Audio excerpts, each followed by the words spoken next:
Facebook আইডিতে সঠিক password এবং সঠিক মোবাইল নাম্বার দেওয়ার পরও ফেসবুক আইডি লগ ইন হয় না, অথবা এছাড়াও কিন্তু অনেকের নানা রকম সমস্যা রয়েছে, ফেসবুক আইডি কিন্তু তারা লগ ইন করতে পারছে না।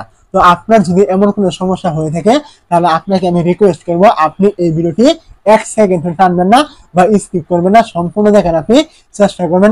তো আপনার ফেসবুক আইডি লগ ইন না করতে পারলে আপনি কি করবেন, প্রথমে চলে আসবেন আপনার যে ফেসবুক অফিসিয়াল অ্যাপটি রয়েছে এইখানে, ফেসবুক লাইভে আপনি আসবেন না, আপনি কি করবেন এইখানে চলে আসবেন। তো এই জায়গায় চলে আসার পর আপনি এখানে যে লগ ইন করেন এই অপশনে আপনি চলে আসবেন। তো এইখানে চলে আসার পর আপনি কি করবেন, এইখান থেকে দেখতে পাবেন আপনার এখানে কিন্তু এই যে মোবাইল নাম্বার দেওয়ার অপশন কিন্তু এখানে চলে থাকবে উপরে, আপনি এইখানে প্রথমে ক্লিক করবেন। তো এই জায়গায় ক্লিক করে দেওয়ার পর আপনি যে মোবাইল নাম্বারটি দিয়ে ফেসবুক আইডি খুলেছেন আপনি কি করবেন, এখানে ওই মোবাইল নাম্বারটি আপনি এখানে দিয়ে দিবেন। তো মোবাইল নাম্বারটি দেওয়ার পর আপনি কি করবেন, যেহেতু আপনার এখানে সঠিক মোবাইল নাম্বার এবং পাসওয়ার্ড দেওয়ার পরেও ফেসবুক আইডিটি লগ ইন হয় না, তার জন্য আপনি কি করবেন, এইখান থেকে দেখতে পাবেন এই যে নিচে রয়েছে ফরগেটিং পাসওয়ার্ড, আপনি কি করবেন এইখানে ক্লিক করবেন।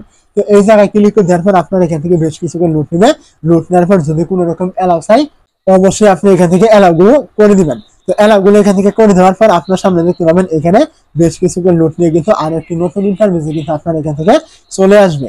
তো দেখতে পাচ্ছেন লুট নিয়ে কিন্তু আপনার এখানে এরকম একটা ইন্টারফেসে কিন্তু চলে আসবে, তারা বলছে যে আপনার এটা কি ফেসবুক আইডি নাকি।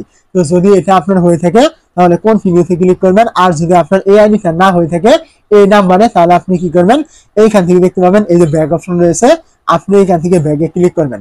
তো ব্যাগে ক্লিক করে দেওয়ার পর এখান থেকে আপনি দেখতে পাবেন এই যে কন্টিনিউ অপশন, আপনি এখানে আবার ক্লিক করবেন। তো আপনি যখন কন্টিনিউতে ক্লিক করবেন আপনার সামনে কিন্তু এরকম চলে আসবে। তো এরকম চলে আসলে আপনাকে কিন্তু এরকম অনেক কটা অপশন কিন্তু এখান থেকে দেখানো হবে। তো এখানে তারা বলছে দেখতে পাচ্ছেন এখানে আপনার কুফি এসএমএস এর মাধ্যমে নেবেন নাকি আপনি ফোন কলের মাধ্যমে নেবেন। অবশ্যই আপনি এসএমএস এ যাবেন না, কারণ এখানে কিন্তু অনেক সময় এসএমএস এ কিন্তু কোড কিন্তু আসে না। তার জন্য আপনি কি করবেন, এইখান থেকে দেখতে পাবেন এই যে কনফার্ম ফোন কল, আপনি কি করবেন এই কনফার্ম ফোন কলে এখান থেকে আপনি সিলেক্ট করে দিয়ে এইখানে নিচে দেখতে পাবেন এই যে কন্টিনিউ লেখা রয়েছে, আপনি কি করবেন এইখানে ক্লিক করবেন। অবশ্যই আপনার নাম্বারটি আপনার আশেপাশে অথবা মোবাইলে রাখবেন, এইখানে কিন্তু একটি কল চলে আসবে। তো আপনি কি করবেন, এরকম চলে আসবে এইখান থেকে আবার কন্টিনিউ দেখতে পাচ্ছেন, আপনি এইখানে ক্লিক করবেন।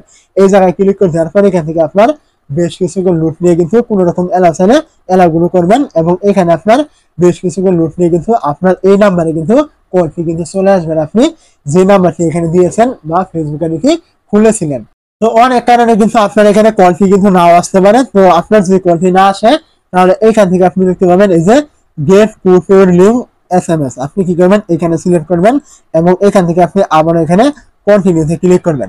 তো কন্টিনিউতে ক্লিক করলে এখানে আপনার আবার বেশ কিছু নোট নেবে, নোট নেওয়ার পর কিন্তু এখান থেকে আপনি আরো একটি নতুন ইনফরমেশন কিন্তু এখান থেকে পেয়ে যাবেন। দেখতে পাচ্ছেন আপনার এই নাম্বারে কিন্তু একটি কোড কিন্তু আপনাকে পাঠিয়ে দেওয়া হবে, ওই কোডটি কিন্তু আপনাকে এখানে বসিয়ে দিতে হবে।